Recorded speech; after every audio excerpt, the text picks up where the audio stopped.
겸손과 기도. 천미 예수님. 그때 예수님께서 말씀하셨다. 고생하며 무거운 짐을 진 너희는 모두 나에게 오너라. 내가 너희에게 안식을 주겠다. 나는 마음이 온유하고 겸손하니 내 멍에를 메고 나에게 배워라. 그러면 너희가 안식을 얻을 것이다. 정녕 내 멍에는 편하고 내 짐은 가볍다. 주님의 말씀입니다.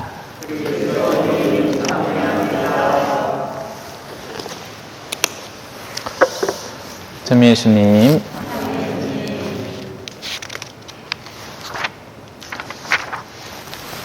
오늘 주제는 영혼의 힘에 관한 겁니다. 엄마들은 약합니다. 그러니까 여자는 약하죠. 근데 엄마는 강하죠. 숙녀는 약하지만 아줌마는 억십니다. 왜냐하면 그 내면의 태도 자체가 달라져서 그래요. 뭐 거칠 게 없는 거죠. 너무 부끄러울 게 없는 겁니다. 나중에 뭐 이제 나이 많이 들만 난닝구 막 목 축 늘어진 거 있고 막 가슴팩이 다 보이도 뭐 누가 봐도 뭐 그게 부끄럽기나 하나 뭐 상관도 없죠, 그죠? 예. 막 젊을 때나 개사치. 예? 누가 그 신경이나 씁니까 나중에?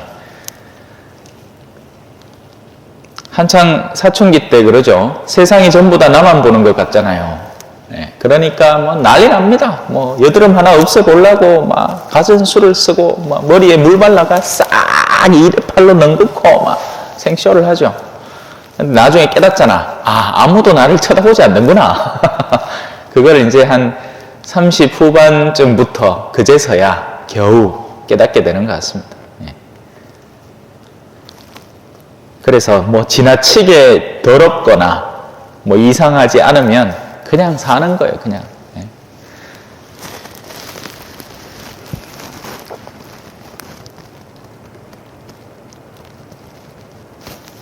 내면의 힘이라는 것은 외면의 역량을 좌우해버립니다. 네. 근데 과연 그 내면의 힘은 어떻게 생기는가가 문제겠죠. 똑같은 상황 안에서 어떤 사람은 힘을 내고 어떤 사람은 힘이 없습니다. 아까 얘기로 다시 돌아가서 엄마는 강해요. 그래서 아이가 사고를 당하면 예를 들어서 그 징그러운 모습을 보고 길 가던 어떤 아가씨는 하고 도망가 버릴 겁니다. 막 피가 철철 흘러 넘치는데 근데 엄마는 자기 애가 거기 들어있으면 차를 들어 올립니다. 진짜 그런 일들이 종종 있었어요. 자기 능력도 안 되는데 그런 차를 들어 올려버리는 거예요, 그냥. 아이를 빼기 위해서. 가끔 가다가 왜 이 구마, 그 빙이 된 사람들에게 예상치 못한 힘이 나올 때가 있습니다. 그것도 비슷한 원리예요. 자신의 본래의 영은 자신의 신체 능력의 한계를 알고 있고, 근데 다른 영이 빙의가 되면 그 영의 내적 힘이 그 몸의 최대치를 끌어올려 버리는 겁니다. 그래서 그분께서는 피곤한 이에게 힘을 주시고 기운이 없는 이에게 기력을 북돋아 주신다. 이런 말이 나오는 겁니다. 젊은이들도 피곤하여 지치고 청년들도 비틀거리기 마련이지만 주님께 바라는 이들은 이런 노래가 있습니다. 독수리 날개쳐 올라가듯 나 주님과 함께 일어나 걸으리 주의 사랑으로. 자, 이제 이걸 이해를 해야 되죠. 없던 힘은 어떻게 생겨날 수 있는가? 의지의 문제입니다. 예. 그리고 그 의지는 어떻게 생겨나는가? 예를 들어서 길 가던 어떤 거렁뱅이를 하나 봤어요. 그 거렁뱅이가 나하고 좀 같이 가주십시오 하면 내가 돌았다고 당신하고 같이 가요 할 거 아닙니까? 그죠? 헌데 그 거렁뱅이가 갑자기 품속에서 옛날 왜 어떤 우리 구전 동화 이런 거 드라마 뭐 전설의 고향 하면 막 그 아쟁거 캐는 소리 있잖아 하면서 마패를 쓱 꺼내 보여. 사실 나 이런 사람입니다. 상황이 달라졌습니다. 그죠? 나하고 같이 가주소. 지금 중요한 일이 있습니다. 아이고 예 어르신 저 가지요. 숨어있던 면모를 봐버린 거예요. 여기에 비밀이 숨어 있습니다. 우리가 통상적으로 연상하는 하느님은 힘없는 분입니다. 하느님은 힘이 없어요. 그래서 하느님과 연계된 모든 것들도 힘이 없습니다. 누가 힘이 있어요? 세상 CEO들이 힘이 있죠. 왜? CEO들, 군수들, 도의회 의원들 이런 사람들 힘이 있습니다. 얼마 전에 보니까 의령 군수가 자기 차 3만 킬로도 안 탄 거를 또 차를 바꿨다고 하대요. 9천 몇만 원짜리로. 능력도 좋아. 펀치도 좋고 그죠? 능력도 좋아 그죠? 하지만 그 밑에 있는 사람들은 그렇게 해줄 수밖에 없습니다. 그 사람이 파워니까요.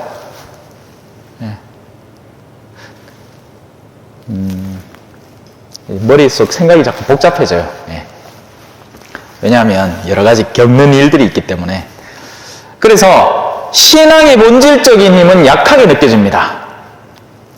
신부님이 뭐 하자, 이렇게 합시다, 뭘 좀 해주십시오 하면 마지못해 합니다. 그 안에 내재되어 있는 힘, 그걸 이해하지 못하기 때문이죠. 하지만 CEO가 보너스 줄게 이거 해라 하면 그 돈의 힘은 사람들을 움직여버립니다. 돈의 힘은 공통된 거거든요. 돈의 힘은 생존 본능과 연계되어 있고 인간의 가장 근본적인 욕구와 연계되어 있기 때문에 돈이 연계되면 사람은 움직입니다. 돈을 조금 더 얻어내기 위해서, 돈을 따내기 위해서 안 하던 짓도 하게 되고 별일들을 다 하게 되는 겁니다. 심지어는 강도질도 하고 도둑질도 합니다.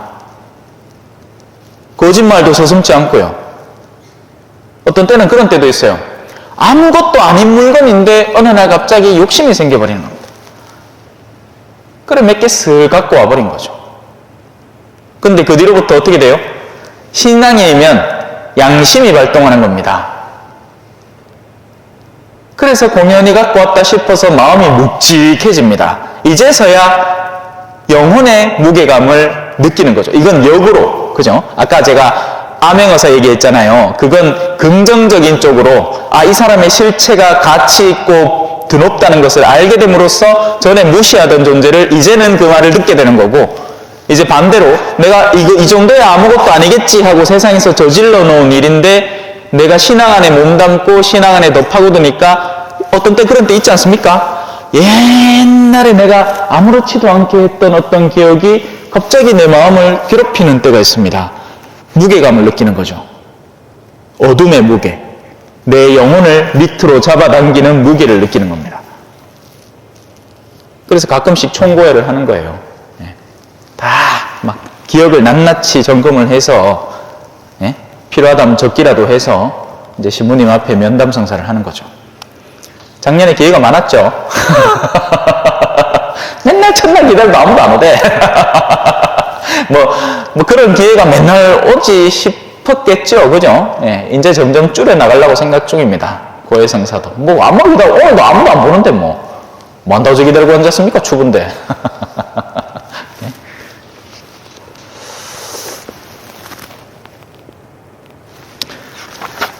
그래서 복음은 고생하며 무거운 짐을 진 이는 모두 나에게 오너라 라고 합니다.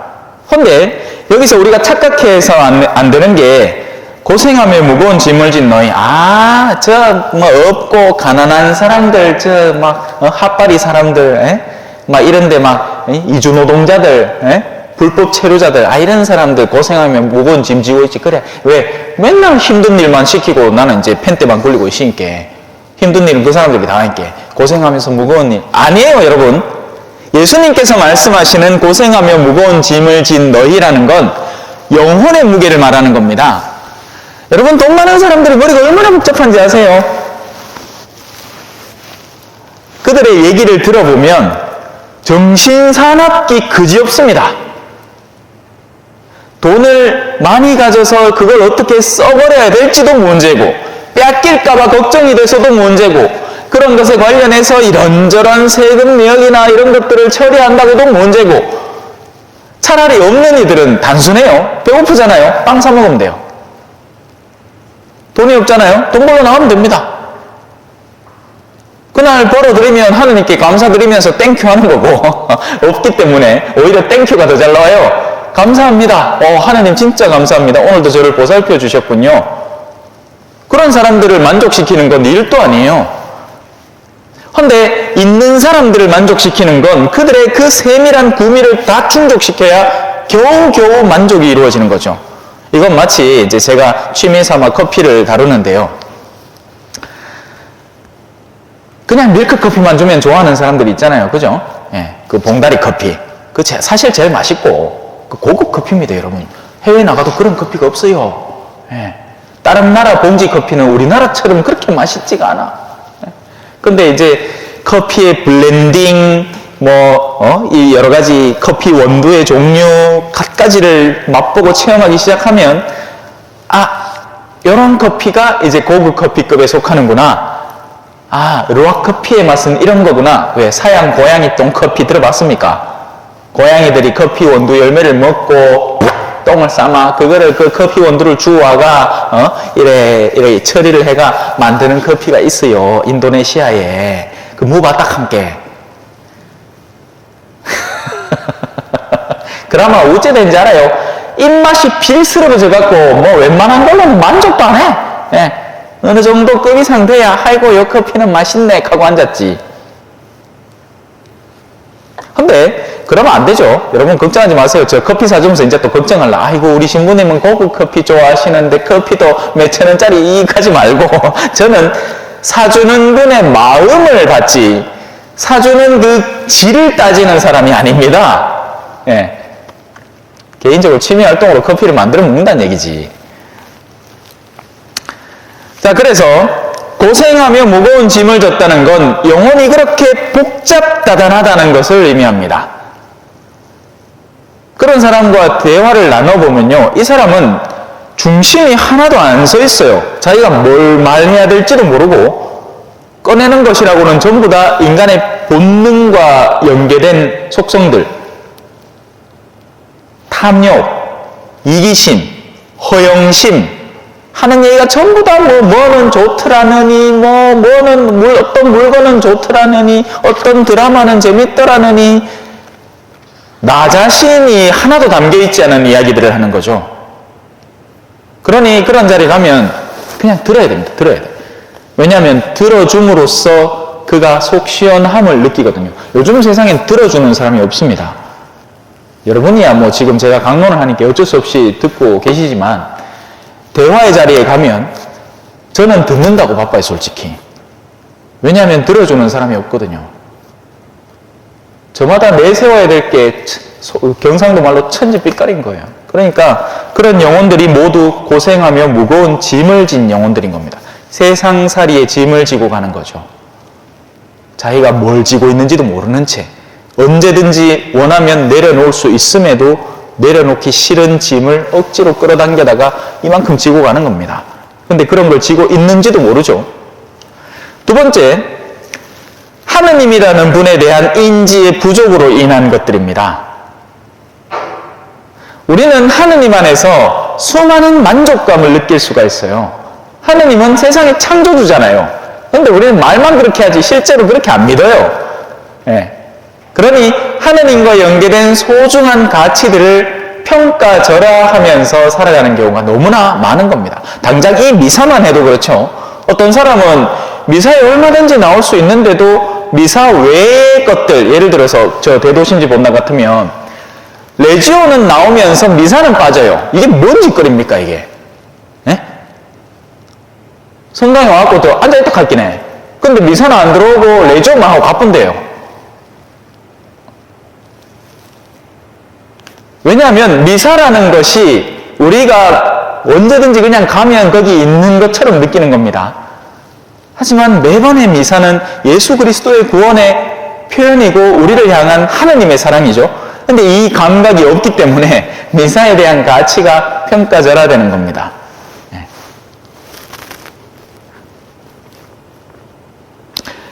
자, 그래서 예수님은 우리한테 안식을 주려고 합니다. 이제 이 부분을 조금만 더 배우고 마무리를 지읍시다. 쉰다는 것은요, 어떻게 해야 쉴 수 있느냐? 1차적으로는 이렇게 쉴 수 있습니다. 온실에 들어가면 돼요. 지금 저 참외밭들 준비하는 것처럼 참외들은 너무나 유약해 빠진 나머지 잎을 덮어주고 또 너무 더우면 안 되니까 빗기 주고 또 목마른 게 물 주고 뭐 개사해야 됩니다. 그죠? 근데 왜 우리가 흔히 말하는 구황작물들 있죠? 예. 강아들은 그냥 갖다 심어 놓으면 지 알아서 큽니다. 비가 오나 바람이 부나 뭐 상관없어요. 해가 뜨거우면 더 잘 자라보고 없으면 없는 대로 더 단단하게 자라고 뭐 그게 안식이에요. 무슨 말이냐? 나를 철두철미하게 보호하는 환경 속에 나를 둬서 내가 안식을 누리는 건 사실은 안식이 아니라 약하게 만드는 겁니다. 사람이 강해지려면 어떻게 해야 돼요? 때로는 이제 군대에도 보내야 되는 거예요. 그래가 아침마다 2kg씩 우통 까고 추운 겨울에 장갑 하나만 끼고 뛰고 막 몸에 수증기 펄펄 나면서 뛰고 그 다음에는 오히려 다른 날 뛰는 건 감사하게 느껴진다. 아이고 그날만큼 안 추운 날 뛰게 해주셔서 너무 고맙습니다. 유격 갔다 오면 일상의 업무들이 쉬는 거라 할긴 해요. 사람이 빡신 데를 갔다 오면 그 밖의 것들은 다 쉼이 된단 말입니다. 한국에서만 지냈으면 만약에 이 본당에 이렇게 왔을 때 저는 막 입이 이만히 나와 있을 거예요.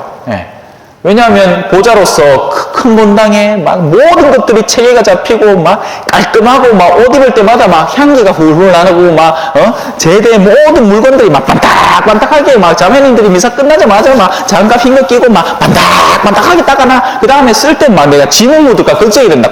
근데 우리 본당 그렇게까지는 걱정을 안 해. 괜찮아요. 근데 선교지는 어떠냐? 자매님들이 제의를 빤다면서 물빨래를 하는 곳이에요. 그래, 다 망치놨어. 어째? 그 사람들 탓이에요? 아니에요. 몰라 그런 걸 뭐. 괜찮아요. 그럴 수 있지. 속은 시랍지. 얼마나 소중한 제인데, 서품제인데. 못 자겠어요, 그래. 근데 이제 그런 고생을 하고 다시 한국에 돌아오니, 한국은 어떤 성당을 가더라도 남미보다는 한 10배는 나아요. 그러면 모든 것이 어떻게 변하냐? 감사하게 됩니다. 지금 내가 향유하고 있는 것들을. 우리가 함부로 모시는 예수 그리스도의 몸이 하느님과 맞닿는 순간이라고 생각한다면 우리는 영혼을 더욱더 정갈하게 준비해야 합니다. 그리고 그 영혼을 단련시켜 나가야 해요. 일상에 자꾸 짜증 부리는 게 아니라 일상에서 다가오는 좋은 것이든 심지어 나쁜 것이든 감사를 드릴 줄 알아야 돼요. 그래서 미사는 감사예요. 하느님이 우리를 만나러 오시겠다는데, 그리고 하느님은 오히려 그런 것들을 우리에게 선물해 주신 겁니다. 여러분들이 여러분들의 배우자를 왜 만났게요? 가장 훌륭한 훈련 도구이기 때문에 그렇습니다. 그 배우자가 아니고서는 여러분들은 내면의 영역이 훈련받기 힘들 수밖에 없다는 겁니다. 만약에 성격이 맞는 사람을 만나가지고 아무런 문제 없이 살아왔더라면 아마 다른 데서 터져도 터졌을 문제인 거예요. 그런데 그걸 배우자라는 이름 속에 뗄 수 없는 관계 속에 둘은 한 몸이니까 붙여놔버린 거죠. 하느님이. 평생을 두고 배워보라고. 그걸 극복해보라는 겁니다. 사제는 교회를 선물 받죠. 교회가 아름다웠으면 좋겠죠. 여러분들은 제 기억에 초전성당, 신부님 초전성당 어떻게 추억하실까? 물론 아름다운 기억도 많습니다만 만만찮게 힘든 기억들도 많겠죠. 예. 그래야 제가 훈련되죠. 갖은 상황 속에서. 사수성당은 성당을 짓느라고 훈련이었고, 여기에는 이 내면의 훈련이 필요한 곳이에요.